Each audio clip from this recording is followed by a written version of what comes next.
Raj media நண்பர்களுக்கு வணக்கம். நம்மளோட பிக் பாஸ் நிகழ்ச்சியோட இன்னைக்கான முதல் ப்ரோமோ ரிலீஸ் ஆயிருக்கு. இந்த முதல் ப்ரோமோவை பார்க்கும்போது பிக் பாஸ் வீடு 2 அணியா பிரிஞ்சிருச்சு அப்படின்னு சொல்லலாம். ஒரு அணியை பொறுத்தளவுல பெட்ரூம்ல உட்காந்து பேசிட்டு இருக்காங்க. அந்த அணியில யாரெல்லாம் இருக்காங்க அப்படின்னு பார்த்தோம்னா முத்து, ஜெஃப்ரி, பவித்ரா, ஜாக்லின், மஞ்சரி, ரயான் இந்த 6 பேருமே இருக்கிறாங்க. இன்னொரு அணியை பொறுத்தளவுல நமக்கு தெரிஞ்ச அணி தான். இந்த சீசன் தொடக்கத்துல இருந்தே ஒன்னா விளையாண்டவங்க தான். என்ன இப்ப அந்த அணியில புதுசா சௌந்தர்யா, ராணவ் இந்த 2 பேருமே சேர்ந்திருக்காங்க. அங்க யாரெல்லாம் இருக்காங்க அப்படின்னு பார்த்தோம்னா விஷால், ராணவ், ரஞ்சித், தீபக், சௌந்தர்யா, அருண் பிரசாத் இந்த 6 பேருமே இருக்கிறாங்க. அதாவது கடந்த வாரத்தை பொறுத்தளவுல பெஸ்ட் பெர்ஃபார்மரா தேர்வு செய்யப்பட்ட முத்துக்குமரன், ஜாக்லின், விஷால் இந்த 3 பேருக்கு இடையிலேயும் தான் கேப்டன்சி டாஸ்க் நடக்கும் அப்படிங்கறத பிக் பாஸ் சொல்லியிருந்தாரு. ஆனா இந்த பிக் பாஸ் பொறுத்தளவுல விஜய் விஷாலுக்கு தொடக்க நாள்ல இருந்தே சப்போர்ட் பண்ணிட்டு இருக்காரு, சொம்பு தூக்கிட்டு இருக்காரு அப்படிங்கறது நம்ம எல்லாருக்குமே தெரியும். அந்த வகையில இந்த வாரத்துக்கான கேப்டன்சி டாஸ்க் கூட விஷால் ஜெயிக்கணும் அப்படிங்கிறதுக்காகவே கொடுக்கப்பட்ட மாதிரி இருக்குது. அந்த டாஸ்க பத்தி முத்துக்குமரனா இருக்கட்டும், இல்லனா பெட்ரூம் ஏரியால இருக்கிறவங்களா இருக்கட்டும், அவங்க பேசுறதுதான் இந்த ப்ரோமோல காட்டியிருக்காங்க.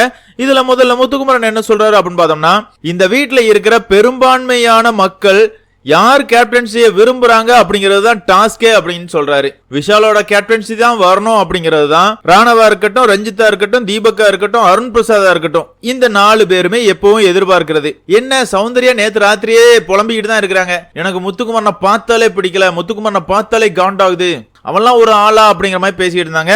அதனால இன்னைக்கு இந்த கேங்ல வந்து சௌந்தர்யாவும் சேர்ந்துக்கிட்டாங்க. இந்த டாஸ்க பொறுத்தளவு நடந்து முடிஞ்சிருச்சுங்க. பெரும்பான்மையான மக்கள் வந்து விஷாலுக்கு தான் சொம்பு தூக்கி இருக்காங்க. அந்த வகையில விஷால கேப்டன் ஆக்கிட்டாங்க. A23 ரம்மியோட கிங் கிரவுனை போன வார கேப்டன் ரஞ்சித் வந்து விஷாலுக்கு வச்சு விடுறது எல்லாத்தையுமே ப்ரோமோல காட்டிடுறாங்க. இந்த இடத்துல ஜாக்லின் என்ன சொல்றாங்க அப்படின்னு பார்த்தோம்னா, இந்த வீட்டுல விஷாலுக்கு யாரெல்லாம் சப்போர்ட் பண்ணுவாங்க அப்படிங்கிறது எனக்கு தெரியும். விஷால் ஜெயிக்கணுமா முத்துக்குமரன் ஜெயிக்கணுமா அப்படின்னு என்கிட்ட கேட்டா முத்துக்குமரன் தான் ஜெயிக்கணும் அப்படிங்கறத என்னோட எண்ணம் அப்படிங்கிற மாதிரி ஜாக்லின் சொல்றாங்க. அதே மாதிரியே கடைசியா ராணவ் விஷாலுக்கு சப்போர்ட் பண்ணுவான் அப்படிங்கிறது எனக்கு தெரியாது, என்ன பண்ணா அது அவனோட கேம் அப்படிங்கிற மாதிரி ஜாக்லின் சொல்றாங்க. அந்த இடத்துல ராணவ் வந்து விஷால கட்டி பிடிக்கிற மாதிரி ஒரு கிளிப்பிங்ஸ் வச்சிருக்காங்க. இருந்தாலும் அந்த இடத்துல முத்துக்குமரை பொறுத்தளவுல இந்த கேமை இப்படிதான் விளையாடணும் அப்படிங்கிற மாதிரி ஏதோ ஒன்று சொல்லியிருக்காரு. அதுக்கு ஜாக்லின் பதிலா என்ன சொல்றாங்க அப்படின்னு பார்த்தோம்னா, என்னோட புரிதல் படி நான் ஒரு கேம் ஆடுறேன், உன்னோட கேம் உன்னோட புரிதல் தானே முத்து அப்படிங்கிற மாதிரி முத்து கிட்ட கேக்குறாங்க. அந்த இடத்துல ரயான் என்ன சொல்றாரு அப்படின்னு பார்த்தோம்னா, முத்து உன்னை பொறுத்தளவுல நீ போட்ட டீலே சரியில்லை அப்படிங்கிற மாதிரி ரயான் சொல்றாரு. அதுக்கு முத்துக்குமரை பொறுத்தளவுல நான் ஜெயிக்கணும் அப்படிங்கிறது தாண்டா என்னோட சரி அப்படிங்கிற மாதிரி சொல்றாரு. அதுக்கும் ரயான் வந்து உன்னோட ஸ்ட்ராட்டஜியே தப்பு முத்து அப்படிங்கிற மாதிரி சொல்றாரு. இத்தோட இந்த ப்ரோமோ முடிச்சுக்காங்க அப்படின்னு சொல்லலாம். அதாவது இந்த ப்ரோமோவை பொறுத்தளவுல வேற எதுவுமே கிடையாது. பிக் பாஸ் வீட்டுக்குள்ள இருக்கிற போட்டியாளர்கள் கிட்டத்தட்ட 3 அணிகளா பிரிஞ்சிருக்காங்க அப்படின்னு சொல்லலாம். ஒரு அணியை பொறுத்தளவுல விஷால், ராணவ், ரஞ்சித், தீபக், சௌந்தர்யா, அருண் பிரசாத் இந்த 6 பேருமே முத்துக்குமரனுக்கு எதிராக ஒண்ணு கூடி இருக்காங்க.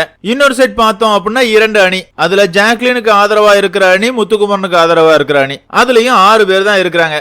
மெஜாரிட்டி அடிப்படையில் பார்க்கும்போது விஷாலுக்கு சப்போர்ட் பண்றவங்க தான் அதிகம். அதன் அடிப்படையில் இந்த வார கேப்டனா விஷால் தேர்வு செய்யப்படுறாரு. அதே மாதிரி இந்த வாரத்தை பொறுத்தளவுல முத்துக்குமரன் உள்பட 11 நபர்கள் நாமினேட் செய்யப்பட்டிருக்காங்க. இந்த நாமினேஷன் லிஸ்ட் எல்லாம் பார்க்கும்போது ரஞ்சித் வசமா சிக்கிட்டாருப்பா அப்படிங்கிற மாதிரி ஃபீல் ஆகுது. என்னதான் இருந்தாலும் கடைசி வாரங்களை நெருங்கிட்டு இருக்கு பிக் பாஸ் அப்படின்னு சொல்லலாம். அந்த வகையில நீங்க யாரோட ரசிகர்களா இருக்கிறீங்களோ அவங்களுக்கு மட்டுமே உங்களோட ஓட்டுகளை போடுங்க, உங்களோட ஓட்டுகளை சிதறடிக்காதீங்க அப்படிங்கறத என்னோட கருத்து. போன வாரம் பார்த்தோம் அப்படின்னா பவித்ராவுக்கு பெரிய ஒரு இமேஜ் இருக்குது, பெரிய ரசிகர் பட்டாலுமே இருக்கிறாங்க அப்படிங்கிற மாதிரி ஒரு போலியான பின்பம் கிரியேட் பண்ணப்பட்டுச்சு. அந்த பின்பத்தை உடைக்கணும் அப்படின்னா உங்களோட ஆதரவு யாருக்கு, நீங்க யாரு டைட்டில் வின்னரா வரணும்னு ஆசைப்படுறீங்களோ அவங்களை கொஞ்சம் ஸ்ட்ராங்கா காட்டுங்க அப்படிங்கிறது என்னோட தாழ்மையான வேண்டுகோள். பொறுத்திருந்து பார்க்கலாம் நடந்து முடிஞ்ச கேப்டன்சி டாஸ்க்ல என்னெல்லாம் சுவாரஸ்யமா நடந்திருக்குது அப்படிங்கறதெல்லாம். பிக் பாஸ் ரசிகர்களான உங்களை பொறுத்தளவுல உங்களுக்கு பிடிச்ச போட்டியாளர் யாரு அப்படிங்கறத கமெண்ட்ல மென்ஷன் பண்ணுங்க. இந்த வீடியோ உங்களுக்கு பிடிச்சிருந்தா லைக் பண்ணுங்க, ஷேர் பண்ணுங்க, மறக்காம சேனலை சப்ஸ்கிரைப் பண்ணுங்க. Thank you friends.